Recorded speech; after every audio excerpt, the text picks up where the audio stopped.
आपने ये खबर सुनी होगी कि H1B वीजा अब $1 लाख में मिलेगा, जो कि इंडियन अमाउंट में होता है 90 लाख के आसपास रुपए, जो कि पहले 4-5 हजार डॉलर्स में मिलता था। लेकिन अब इसका क्या इफेक्ट होगा हमारे इंडिया पे और स्टूडेंट्स पे और उन लोगों पे जो अमेरिका में जॉब कर रहे हैं, काम कर रहे हैं। तो सबसे पहले हमको ये जानना होगा कि H1B वीजा क्या है, व्हाट इज H1B वीजा। तो देखो, ये वो वीजा है जो अमेरिका में लोग जो काम करते हैं दूसरे देशों के, उनके लिए ये वीजा होता है, ठीक है ना। इसको हम कह सकते हैं वर्किंग वीजा। आप यहां से फॉर एग्जाम्पल आप मान लो कि आप यहां से अमेरिका में काम करने जा रहे हो, तो आपको ये इस वीजा के लिए अप्लाई करना पड़ेगा। आपको अमेरिका की सिटीजनशिप थोड़ी मिल जाएगी, लेकिन आप इस वीजा के लिए अप्लाई करोगे और जब ये वीजा मिल जाएगा तो आप वहां पर काम कर सकते हो। दूसरा एग्जाम्पल मैं आपको बताऊं कि बहुत सी बार आपने सुना होगा कि हमारे इंडियन की टॉप IIT कॉलेजेस में जो स्टूडेंट पढ़ते हैं उनका पैकेज लगता है माइक्रोसॉफ्ट में, गूगल में, है ना, अमेरिका में, विदेश में पैकेज लगता है उनका बहुत बड़ा। तो जब उनका वो पैकेज लगता है तो वहां पर जब वो काम करने जाते हैं तो वो अमेरिका के सिटीजन थोड़ी बन जाते हैं, लेकिन उनको वहीं पे रहना होगा, काम करना होगा। तब वो किसके लिए अप्लाई करते हैं? H1B वीजा के लिए अप्लाई करते हैं। और रिसेंटली ट्रंप ने इसकी प्राइस बढ़ा के कर दी है $1 लाख, ठीक है ना, $1 लाख इसकी प्राइस कर दी है, जो कि हमारे इंडियन रुपए में होता है 90 लाख रुपए के आसपास, छोटा मोटा खर्चा सब कुछ मिला के। और पहले ये प्राइस थी 4 से 5 हजार डॉलर, जो कि लगभग हमारे इंडियन रुपीस में अगर आप छोटा मोटा अमाउंट कैसे भी करके देखो तो 2 लाख से लेकर 4 लाख के बीच में ये पड़ जाता था, ठीक है। तो अब ये इतना बड़ा अमाउंट बढ़ गया तो ये अफेक्ट तो करेगा, लेकिन हमको कैसे अफेक्ट करेगा, क्या है इसके अंदर, वो हम जान लेते हैं।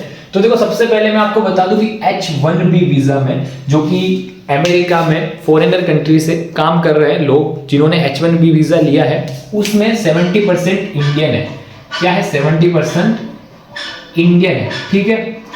तो अब यहां पर बहुत से लोगों को ये लग रहा होगा कि अगर ये 70% इंडियन वापस इंडिया में आ जाते हैं तो इंडिया का जो टेक है और बहुत सारी चीजें हैं वो डेवलप होगी, जो ये बाहर अपना टैलेंट जा रहा था वो इंडिया में आएगा। तो देखो, ऐसा कुछ नहीं है, फ्यूचर किसी ने नहीं देखा है। अगर ये 70% इंडियन वापस इंडिया में आए तो क्या इनको जॉब मिलेगी? इनके हिसाब से क्या ये छोटी मोटी जॉब्स कर पाएंगे, क्योंकि उनको उसकी लग्जरी की आदत होगी? और क्या ये 70% इंडियन इंडिया को जॉब के लिए कंसीडर करेंगे? ये यूरोपियन कंट्रीज में जाएंगे या साउदीज जो अरब कंट्रीज है बहुत सारी, जहां पर धीरे धीरे बूम कर रहा है टेक का, जैसे सऊदी अरेबिया है, UAE है, तो उसमें जाएंगे। ये इंडिया को कंसीडर भी नहीं करेंगे, ये ग्राउंड रियलिटी है। लेकिन देखो, सबसे पहले मैं बता दूं, जिन लोगों के पास पहले से ही H1B वीजा है उनको टेंशन लेने की जरूरत नहीं है। उनके लिए तो ये वाले रूल्स ही चलेंगे। ये रूल्स चलेंगे अब 2026 से। जो न्यू एप्लीकेंट्स होंगे ना उनके लिए चलेंगे ये, ठीक है। ये पुराने के लिए नहीं चलेंगे। मान लो किसी को 2025 में H1B वीजा मिल गया ना, तो उसको ये अमाउंट देने की जरूरत नहीं है, चाहे वो रिन्यू करवाए चाहे कुछ भी करवाए, उसको छोटा मोटा खर्चा देना हो सकता है, लेकिन ये उसके लिए नहीं है। तो इन 70% इंडियंस के ऊपर कोई खतरा नहीं है, ये वहीं पे काम करेंगे, ठीक है ना, इनके ऊपर नहीं है। जो नए होंगे 2026 से, अब जो नए होंगे अप्लाई करेंगे, उनके ऊपर जो है ये अमाउंट 90 लाख थोपा जाएगा। अब देखो, इससे सबसे ज्यादा अफेक्ट कौन होगा? सबसे ज्यादा अफेक्ट जो है, ये तो लोग होंगे नहीं, ठीक है ना, जो वहां पे काम कर रहे हैं।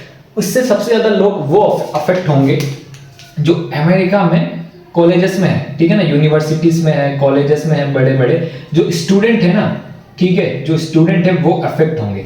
क्योंकि क्या होता है, अपने इंडिया से जो भी बाहर जाता है USA कॉलेज में, वो इसलिए जाते हैं कि वहां पर वो स्टूडेंट वीजा पे जाते हैं। तो उनकी जब स्टूडेंट वीजा पे यूनिवर्सिटी जो डिग्री से वो कंप्लीट हो जाती है, तो डिग्री कंप्लीट होते ही उन्हें कुछ टाइम मिलता है, जिसके लिए वो क्या करते हैं, H1B वीजा में अप्लाई कर देते हैं। और अगर उन्होंने डिग्री वहीं से हासिल की है तो उनको थोड़ा ईजी रहता है H1B वीजा मिलना। तो वो क्या करते हैं, यहाँ से अपने इंडिया से USA जाते हैं, वहीं पे पढ़ाई करते हैं, डिग्री कंप्लीट करते हैं और H1B वीजा के लिए अप्लाई कर देते हैं और वहीं पे काम करने लगते हैं, ये चीज करते हैं।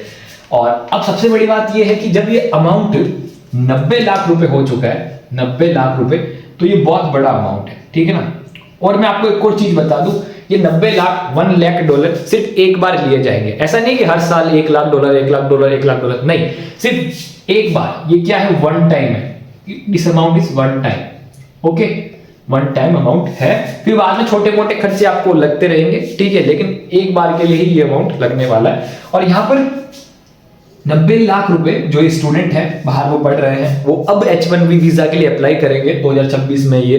तो बहुत सारे ऐसे स्टूडेंट्स हैं अपने इंडिया के, तो ये उनके लिए बहुत दिक्कत होगी कि मोस्ट ऑफ किस पे जाते हैं, एजुकेशन लोन पे जाते हैं, ठीक है ना। 1 करोड़ 2 करोड़ इतना बड़ा बड़ा लोन लेके जाते हैं। तो अगर कोई इतना बड़ा लोन लेकर अमेरिका पढ़ने गया हुआ है तो वो वहीं पे जॉब ढूंढेगा या यूरोपियन कंट्रीज में ढूंढेगा, क्योंकि अपने इंडिया में जो है इतना पेमेंट मिलता नहीं है और इतनी कोई कदर भी नहीं है लोगों की। इसलिए लोग, आप देखोगे अगर आप किसी के पास 2 ऑप्शन हो ना कि यूएसए में काम करना है या इंडिया में काम करना है, तो वो आदमी आंख बंद करके यूएसए को चुनेगा। चाहे स्पीच में कुछ भी कह दे कि इंडिया ये है वो है, महान है, बहुत है, हमको पता है इंडिया महान है, लेकिन कोई भी जो होगा ना जॉब के लिए यूएसए को चूज करेगा क्योंकि पेमेंट अच्छा खासा मिलता है। और इसका अगर मैं आपको एग्जांपल बताऊं तो इसरो हमारा स्पेस ऑर्गेनाइजेशन जो कि बहुत प्रोग्रेसिव है, बहुत अच्छा काम किया है। और अगर आप देखो तो हम मिशन मंगल, मिशन चंद्रयान, इतने बड़े बड़े मिशन करते हैं, लेकिन यहाँ पर स्टार्टिंग सैलरी होती है 60,000 से लेकर 90,000, ठीक है ना। 60,000 से लेकर 90,000 यहाँ पे स्टार्टिंग सैलरी होती है। लेकिन अगर